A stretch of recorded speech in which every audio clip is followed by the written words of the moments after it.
Hello again. This is 61BL Summer 21 Final, question 6, part C.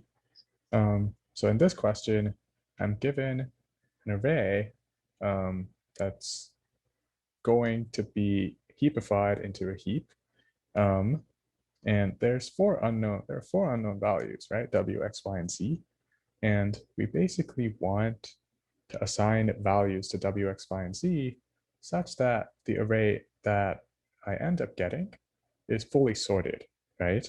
And these four values have to be chosen from 0, 1, 2, and 4, right? So basically I have to find some sort of assignment, like W should be 0, X should be 1, Y should be 2, and Z should be 4, such that if I do this assignment, my overall heap or overall array is sorted after heapification. And for this question, we're sticking to bottom-up heapification, in which for a given element, let's say 5, right, I will basically consider this element and bubble it down until the heap property is not satisfied, right? So if I look at 5, I look at its children, and whichever child has a lesser value than 5, I will swap 5 with that value, right? So that's the idea behind bottom-up heapification. So now I know that I'm given this array, right? And the resulting array that I should be looking at should be 0, 1, 2, 3, 4, 5, and 6, right? Because this array needs to be sorted after I heapify it. So if I represent that in a heap format, it would just be a level order traversal. So 0, 1, 2, 3, 4, 5, 6, right? So this is what I need to convert this heap into after I heapify it using bottom-up heapification. So the first thing I notice is if you see just this part of the tree, I see that there's already a 3 in the left subtree, but out of W and X, we need to assign the values 1 and 4, right? Because I want them to be in the same left subtree, regardless of whether or not I heapify it, because even after heapification, they should be in roughly the same positions, right? So if W was 1, it should be 1 here. If X was 4, it should be 4 here. Or, if W was 4 and X was 1, after heapifying it, we should get a state like this, right? Essentially, it's trying to keep 1 and 4 in the left subtree of the heap. Okay, so now I can either assign W to a 1 or a 4, or the X to a 1 or a 4, right? Or I'll write 4 and 1. So if let's say I do like W to 1 and X to 4, in this case, even if I try to bubble W down, right, during the heapification process, I won't really be swapping it with X, which is why I'll try to do the other way, in which I have W as 4 and X as 1, because in this question, we want to maximize the number of swaps we get, right?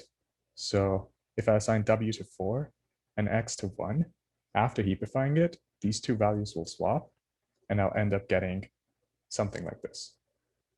Okay, cool. So now I know that I can assign W to a 1, or W to a 4, and X to a 1, right?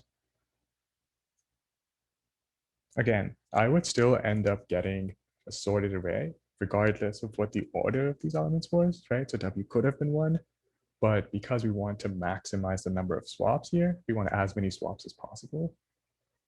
It's better if we don't put them in the right order as they're supposed to be, so that we will get some swaps as we try to bubble W down the heap.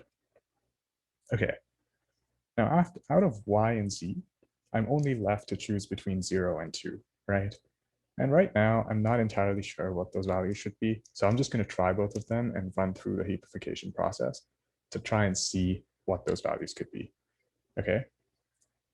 So I already know that W has to be a 4 and X has to be a 1, but I don't know what Y and Z should be, right?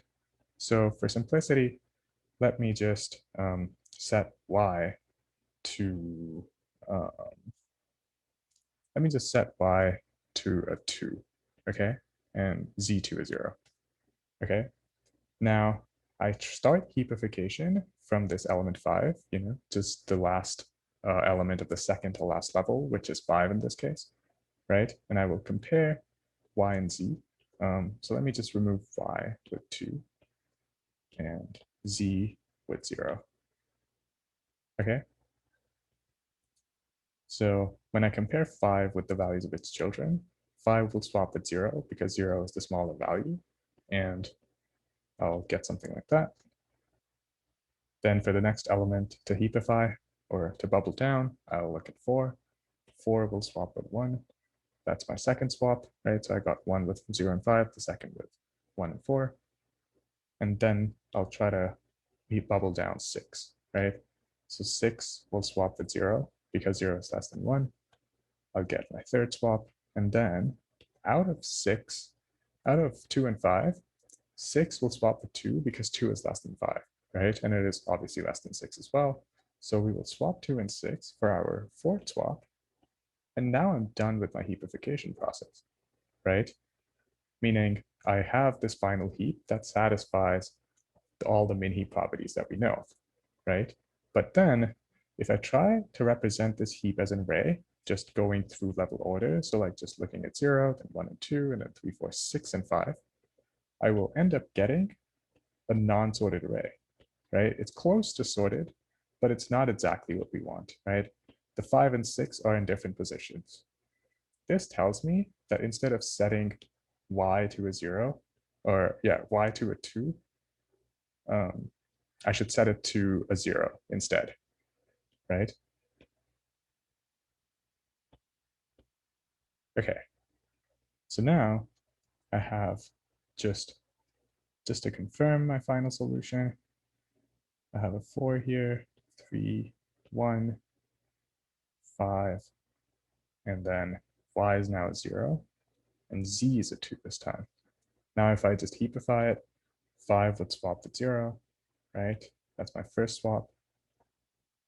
Then I look at 4, and the values below it, 4 would swap with 1 because 1 is less than 4, and it is also less than 3.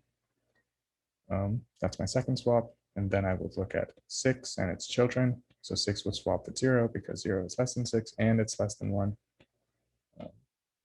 And then I'll look at 6 again and its children now. Between 5 and 2, 6 would swap with 2 because 2 is the smaller value. So I now end up getting a sorted heap, right? If I go in level order, I will get 0, 1, 2, 3, 4, 5, and 6. And I got a total of 4 swaps. So we maximize the number of our swaps, and we also assign values such that we end up getting a sorted array after heapification. So y was set to a 0, and z was set to a 2.